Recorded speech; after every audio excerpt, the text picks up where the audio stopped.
Hello.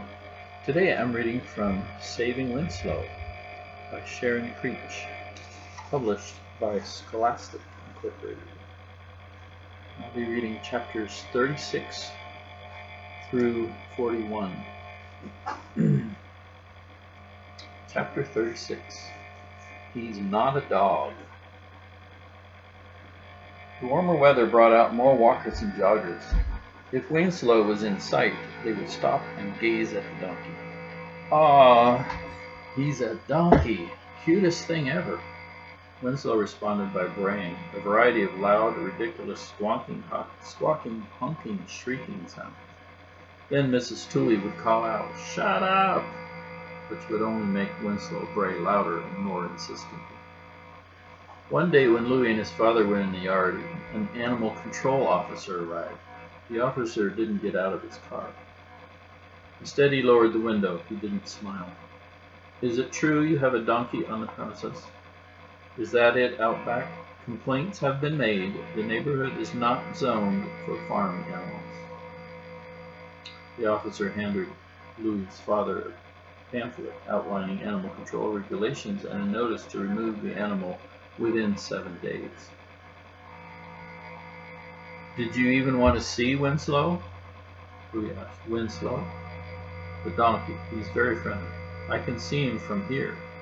"Eronk, eeyaw." "I can hear him, too. He's not even as big as some dogs, but he's not a dog." Louis' father said, "We're working on it." The officer interrupted.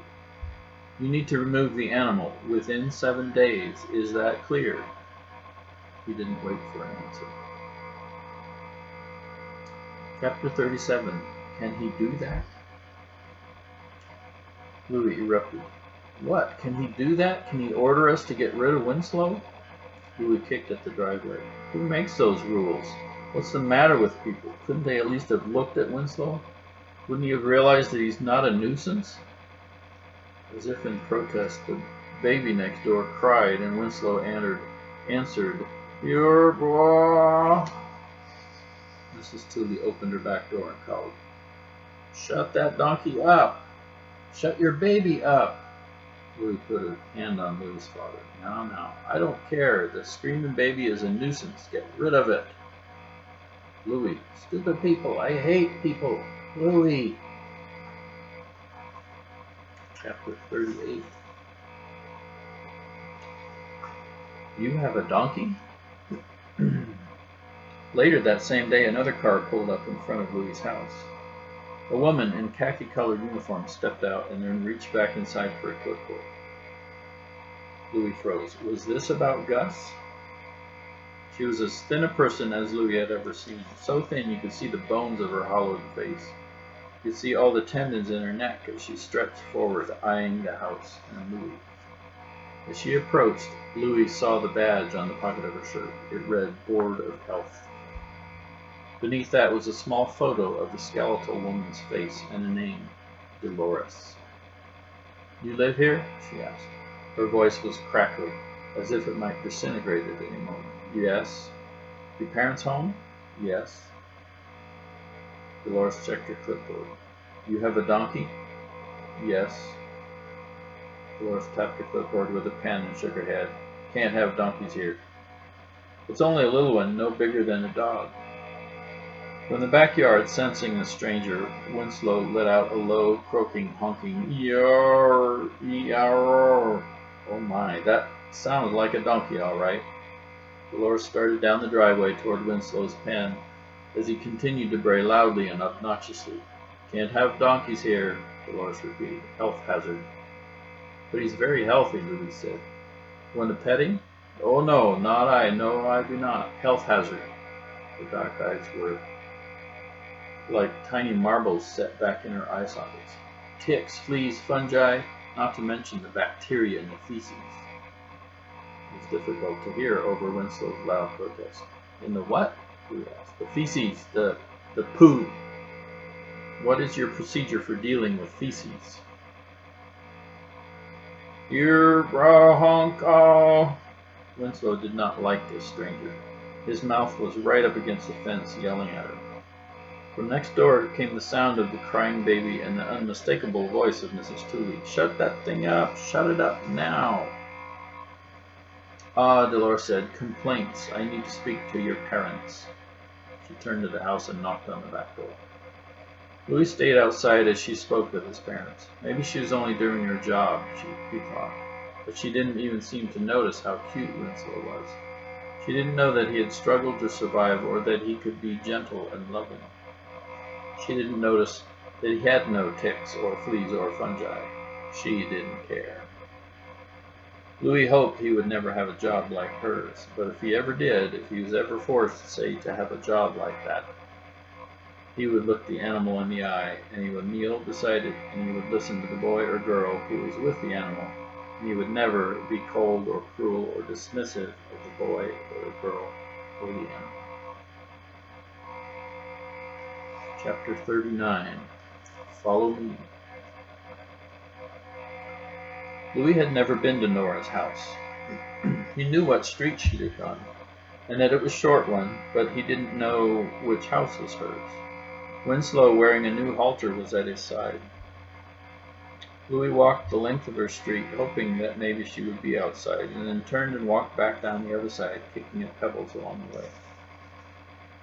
Stupid animal control officer, stupid board of health, stupid regulations. He sensed that Winslow at his side sympathized. Stupid Mrs. Tooley, stupid crying baby. "Hey, Louis." It was Nora, standing at the door of a small white house. She came down the walk, pulling on her jacket. "This way," she said, motioning to a path across the empty lot. Nora paused to stroke Winslow's head and to let him slobber on her sleeve, and then she led the way through the lot and out into the narrow dirt road.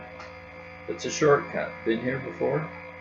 Louis was disoriented. "No, I don't think so. Where does it end up?" "Follow me, you'll see." There were not many homes along the dirt road. Most were small and old, some were trailers and some abandoned. "You never been back here?" Nora asked.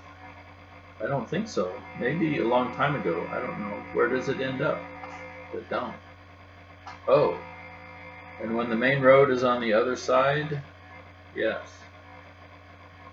They were not far along when Winslow stopped, alert, and brayed loudly. A dog chained to a tree in one of the yards barked ferociously in return. Winslow strained at the halter and continued to bray, unleashing a furious diatribe of "erps" and "arps" and "onkawas."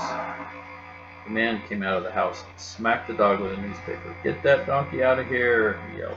"Go on, get a move on." "Sorry," Louis said. "I never heard him like this." The man shouted, "Donkeys and dogs don't get along." Louis and Nora managed to steer Winslow away and down the road.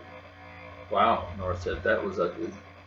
Scared me a little, but I think Winslow is trying to protect us. Definitely not going by that place again." They decided to carry on to the dump and then returned by the main road. But when they reached the road, Louis suggested they continue on to Uncle Pete's farm. Nora put her hands to her chin. "I don't know. How far is it?" Not real close, but not too far." "That's not real helpful, Louis. Come on, you'll like it." "I might not. I don't guarantee I'll like it." "But you might." Chapter 40. Are they going to make it? A long, wide dirt driveway led up to Uncle Pete's clapboard farmhouse. Louis steered Nora and Winslow around the side toward the red barn in the back. Winslow's ears perked up, swiveling this way and that, making the sounds of the cow, taking in the sounds of the cows and pigs and sheep and chickens, a lively barn song of moos and oinks and baas and cackles. Winslow pranced and leaped, eager to investigate. Nora's hands were pressed to her cheeks. "I don't know," she said. "I don't know if I can do this." Uncle Pete waved to them from a tractor. "Hey there, go wander around. Check out the newborn lambs and calf. I'll be back soon." He rumbled off on the tractor into an adjacent field. In a smaller pen, separated from the rest of the sheep, was a ewe and her twin lambs, so tiny and scrawny with short, sparse white hair revealing pink skin beneath. One lamb was standing and stumbling about, the other was curled against his mother. That looked so much like Winslow when you got him. Was Winslow really that little and scrawny? He was, remember? Winslow pressed his nose against the wire pen and made the softest sound, a little like please he had first uttered on the day that Louis's father had brought him home. The ewe lifted her head, acknowledging Winslow and answering with a single baa before she bent her head to her newborn. The other newborn stumbled this way and that until it collapsed against its mother, joining its twin. Are they going to make it? Nora asked. I hope they're going to make it, but they seem so frail, don't they? That's how they all are at first, Louis said, surprising himself with his own confidence. He had seen dozens of newborn lambs in the past, and he had often felt as Nora did now, will they make it? They seem so frail. But they had all made it, all except one or two, and Winslow had made it, and he, Louis, had made it.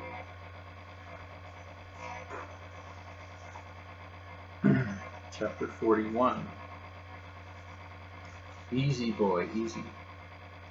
Nora clapped her hands to her mouth each time she saw a new animal, as if she were trying to keep something inside from escaping.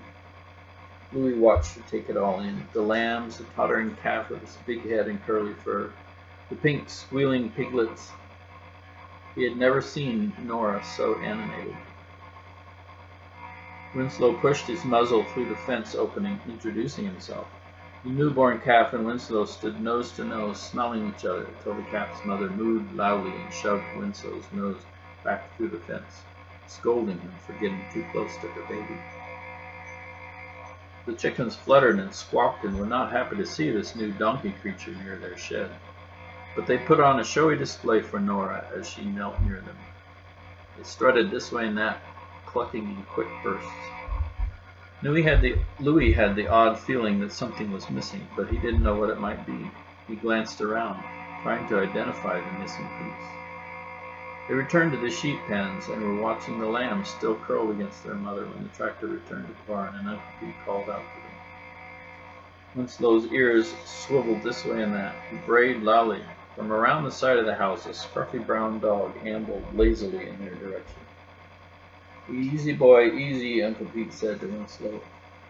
Just my lazy old scaredy-cat watchdog who's slow in realizing that visitors have approached. Check that wagging tail, wouldn't frighten off a toad. We heard that donkeys and dogs don't get along, Louis said. Well, often that's the case, but this here old thing doesn't know he's a dog, and he doesn't seem to know that Winslow's a donkey either. And then Louis knew what was missing. There had always been a donkey at the farm, a touchy, protective, and stubborn donkey. Uncle Pete had called it his LGD, and it was Gus who had said that LGD stood for Little Gray Donkey. That LGD was Winslow's mother.